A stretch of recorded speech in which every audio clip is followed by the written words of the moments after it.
السلام علیکم ورحمۃ اللہ وبرکاتہ۔ محترم ویورز، آپ دیکھ رہے ہیں اسلامی چینل سیکھیے ترجمہ قرآن و تفسیر عثمان کے ساتھ۔ تو آئیے پہلے اچھی نیتیں کر لیتے ہیں، کیونکہ فرمان مصطفیٰ صلی اللہ تعالیٰ علیہ وآلہ وسلم ہے کہ نیت المومنین خیر من عملہ، یعنی مسلمان کی نیت اس کے عمل سے بہتر ہے۔ الحمدللہ رب العالمین والصلاة والسلام علی سید المرسلین، اما بعد، فاعوذ باللہ من الشیطان الرجیم، بسم اللہ الرحمن الرحیم۔ رب اشرح لی صدری ویسر لی امری واحلل عقدۃ من لسانی یفقہوا قولی، رب زدنی علما، اللہم افتح علینا حکمتک وانشر علینا رحمتک یا ذا الجلال والاکرام۔ تو سورۃ البقرہ کی 109 آیت ہے۔ آئیے میرے ساتھ مل کر پڑھتے ہیں اور ترجمہ بھی سنتے ہیں اور تفسیر بھی پڑھتے ہیں انشاءاللہ۔ وَدَّ كَثِيرٌ مِّنْ أَهْلِ الْكِتَابِ لَوْ يَرُدُّونَكُم مِّن بَعْدِ إِيمَانِكُمْ كُفَّارًا حَسَدًا مِّنْ عِندِ أَنفُسِهِم مِّن بَعْدِ مَا تَبَيَّنَ لَهُمُ الْحَقُّ فَاعْفُوا وَاصْفَحُوا حَتَّىٰ يَأْتِيَ اللَّهُ بِأَمْرِهِ ان اللہ علی کل شیء قدیر۔ ترجمہ کنز العرفان۔ اہل کتاب میں سے بہت سے لوگوں نے اس کے بعد کہ ان پر حق خوب ظاہر ہو چکا ہے، اپنے دلی حسد کی وجہ سے یہ چاہا کہ کاش وہ تمہیں ایمان کے بعد کفر کی طرف پھیر دیں، تو تم انہیں چھوڑ دو اور ان سے درگزر کرتے رہو جہاں تک کہ اللہ اپنا حکم لائے، بے شک اللہ ہر چیز پر قادر ہے۔ وَدَّ كَثِيرٌ مِّنْ أَهْلِ الْكِتَابِ، بہت سے اہل کتاب نے چاہا۔ جنگ احد کے بعد یہودیوں کی ایک جماعت نے حضرت حذیفہ بن یمان اور عمار بن یاسر رضی اللہ تعالیٰ عنہ کو معاذ اللہ مرتد ہونے کی دعوت دی۔ ان بزرگوں نے سختی سے رد کر دیا اور پھر حضور اقدس صلی اللہ تعالیٰ علیہ وآلہ وسلم کی خدمت پہ حاضر ہو کر اس واقعے کی خبر دی۔ حضور پرنور صلی اللہ تعالیٰ علیہ وآلہ وسلم نے فرمایا، تم نے بہتر کیا اور فلاح پائی۔ اس پر یہ آیت نازل ہوئی، حسداً، حسد کی وجہ۔ سلام کی حقانیت جاننے کے بعد یہودیوں کا مسلمانوں کے کفر کی تمنا کرنا اور یہ چاہنا کہ وہ ایمان سے محروم ہو جائیں حسد کی وجہ سے تھا۔ اس سے معلوم ہوا کہ حسد بہت بڑا عیب ہے اور اس کی وجہ سے انسان نہ صرف خود بلائی سے رک جاتا ہے بلکہ دوسروں کو بھی بلائی سے روکنے کی کوشش میں مصروف ہو جاتا ہے۔ لہٰذا ہر مسلمان کو چاہیے کہ وہ اس سے بچنے کی خوب کوشش کرے۔ حضرت ابو ہریرہ رضی اللہ تعالیٰ عنہ سے روایت ہے کہ رسول اللہ صلی اللہ تعالیٰ علیہ وآلہ وسلم نے ارشاد فرمایا، حسد سے دور رہو، کیونکہ حسد نیکیوں کو اس طرح کھا جاتا ہے جس طرح آگ خشک لکڑیوں کو، یا فرمایا گھاس کو کھا جاتی ہے۔ حضرت وہب بن منیبہ رحمۃ اللہ علیہ فرماتے ہیں، حسد سے بچو، کیونکہ یہ پہلا گناہ ہے جس کے ذریعے آسمان میں اللہ تعالیٰ کی نافرمانی کی گئی، اور یہی پہلا گناہ ہے جس کے ذریعے زمین میں اللہ تعالیٰ کی نافرمانی کی گئی۔ یاد رہے کہ حسد حرام ہے، البتہ کوئی شخص اپنے مال و دولت پر عسر و جہل سے گمراہی اور بے دینی پھیلاتا ہو تو اس کے فتنے سے محفوظ رہنے کے لیے اس کی نعمت کے زوال کی تمنا حسد میں داخل نہیں اور حرام بھی نہیں۔ فاعفو، تو تم معاف کرو۔ کفار کے ساتھ جنگ کے ذریعے بدلہ لینے کی بجائے نرمی کی تمام آیات کا یہ حکم ہے کہ وہ جہاد کی آیتوں سے منسوخ ہیں، جیسا اس حکم کے آخر میں خود فرما دیا، جہاں تک کہ اللہ اپنا حکم لائے، اور وہ حکم جہاد اور قتال کا ہے۔ وَأَقِیمُوا الصَّلَاةَ وَآتُوا الزَّکَاةَ وَمَا تُقَدِّمُوا لِأَنفُسِکُم مِّن خَیْرٍ تَجِدُوهُ عِندَ اللَّہِ إِنَّ اللَّهَ بِمَا تَعْمَلُونَ بَصِیرٌ۔ اور نماز قائم رکھو، زکوٰۃ دو، اور اپنی جانوں کے لیے جو بلائی تم آگے بھیجو گے اسے اللہ کے ہاں جہاں پاؤ گے، بے شک اللہ تمہارے سب کام دیکھ رہا ہے۔ وَأَقِیمُوا الصَّلَاةَ، اور نماز قائم کرو۔ جہاں مسلمانوں کو اپنی اصلاح نفس کا حکم دیا جا رہا ہے، اس سے معلوم ہوا کہ آدمی کسی بھی دینی یا دنیاوی اہم کام میں مصروف ہو، اسے اپنے نفس کی اصلاح سے غافل نہیں ہونا چاہیے۔ عین حالت جہاد میں بھی نماز خوف کا حکم موجود ہے۔ طلاق کے مسائل بیان کرتے ہوئے بھی اللہ تعالیٰ نے نماز اور تقوی کے حکام بیان فرمائے ہیں۔ لہٰذا اگر کوئی نیکی کی دعوت میں یا علم دین کے اصول یا کسی دوسرے اہم دینی کام میں مشغول ہے تو اسے اپنی اصلاح سے غافل نہیں ہونا چاہیے۔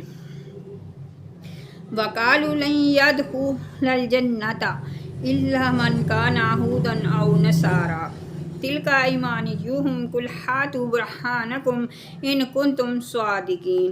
اور اہل کتاب نے کہا ہرگز جنت میں داخل نہ ہوگا مگر وہی جو یہودی ہو یا عیسائی، یہ ان کی من گڑت تمنائیں ہیں، تم فرما دو اگر تم سچے ہو تو اپنی دلیل لاؤ۔ لن يدخل الجنت، ہرگز جنت میں داخل نہ ہوگا۔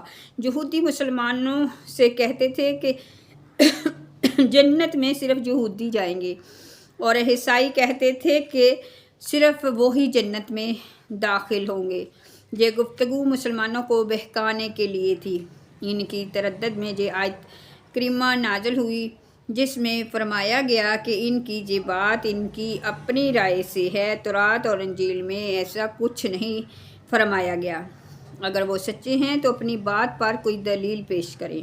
ایمانیہم، ان کی من گڑت تمنائیں، بغیر کسی بنیاد کے جنت میں داخلے کی زبانی دعوے کرنا جہالت اور حماقت ہے۔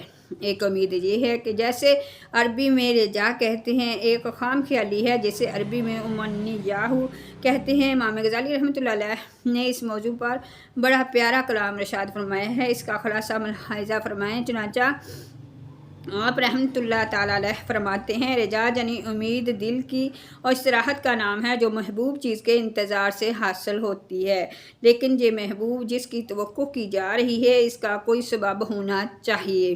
لہٰذا اگر اس کا انتظار اکثر اسباب کے ساتھ ہے تو اسے رجا یعنی امید کہتے ہیں، اور اگر اسباب بالکل نہ ہوں یا اضطراب کے ساتھ ہوں تو اسے امید نہیں بلکہ دھوکہ اور بیوقوفی کہا جائے گا، اور اگر اسباب کے ہونے یا نہ ہونے کا علم نہ ہو تو اس انتظار کو تمنا کہتے ہیں۔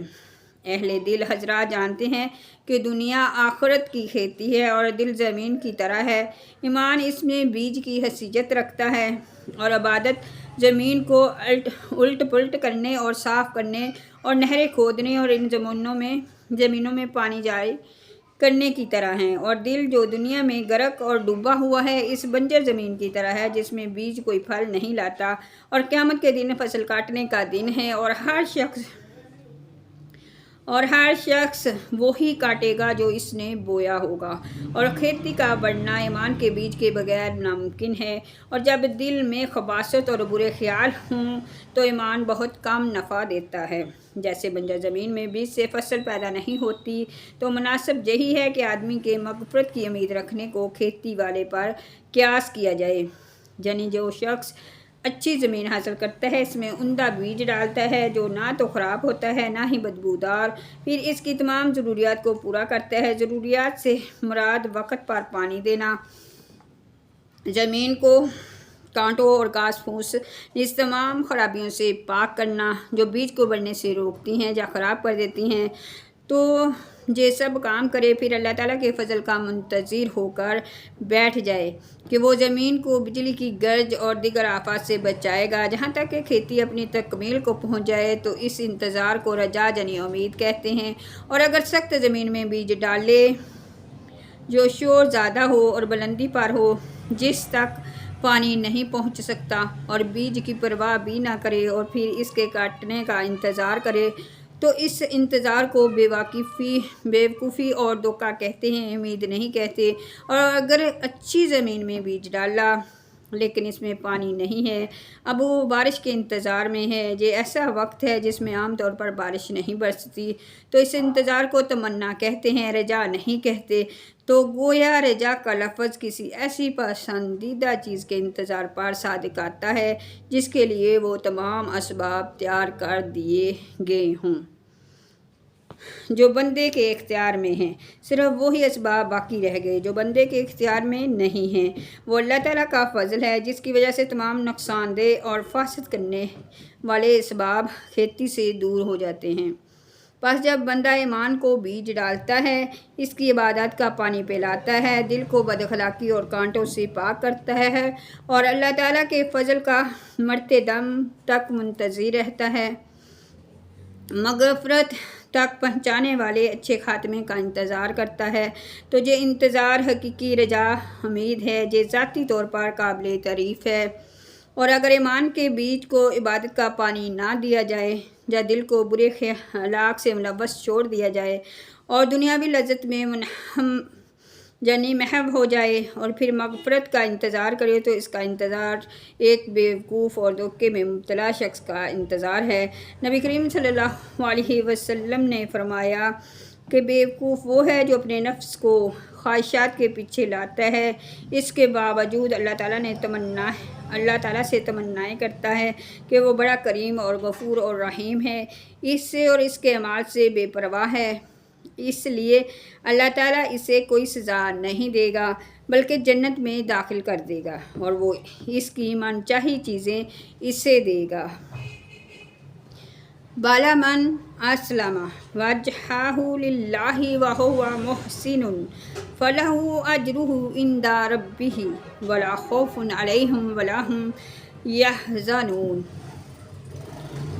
ہاں کیوں نہیں، جس نے اپنا چہرہ اللہ کے لیے جھکا دیا اور وہ نیکی کرنے والا بھی ہو تو اس کا اجر اس کے رب کے پاس ہے، ان پر نہ کوئی خوف ہوگا اور نہ وہ غمگین ہوں گے۔ بالا کیوں نہیں، جنت میں داخلے کا حقیقی معیار ایمان صحیح اور عمل صالح ہے، اور کسی بھی زمانے اور کسی بھی نسل قوم کا آدمی اگر صحیح ایمان و عمل رکھتا ہے تو وہ جنت میں جائے گا۔ البتہ یہ یاد رہے کہ نبی کریم صلی اللہ تعالیٰ علیہ وآلہ وسلم کے اعلان نبوت کے بعد آپ کی نبوت نہ ماننے والے کا ایمان قطعاً صحیح نہیں ہو سکتا، اور کوئی بھی عمل ایمان کے بغیر صالح نہیں ہو سکتا۔ گویا جو حضور پور نور صلی اللہ تعالیٰ علیہ وآلہ وسلم پر ایمان رکھے اور عمل صالح کرے وہ جنت کا مستحق ہے، چونکہ یہودیوں اور عیسائیوں نے کہا تھا کہ ان کے سوا کوئی جنت میں داخل نہیں ہوگا، تو اس کے جواب میں فرمایا گیا کہ ان کے علاوہ کوئی جنت میں کیوں داخل نہیں ہوگا، جبکہ اللہ تعالیٰ کا قانون یہ ہے کہ جو بھی ایمان صحیح اور عمل صالح لے کر آئے گا وہ جنت میں داخل ہوگا۔ تو پیارے ویورز، ہماری آج کی آیتیں جہاں تک کہ انشاءاللہ ہم کل سورۃ البقرہ کی 113 آیت سے دوبارہ شروع کریں گے، تو دعاؤں میں یاد رکھیے گا۔ اللہ تعالیٰ ہم سب کا حافظ و ناصر ہو۔ السلام علیکم ورحمۃ اللہ وبرکاتہ۔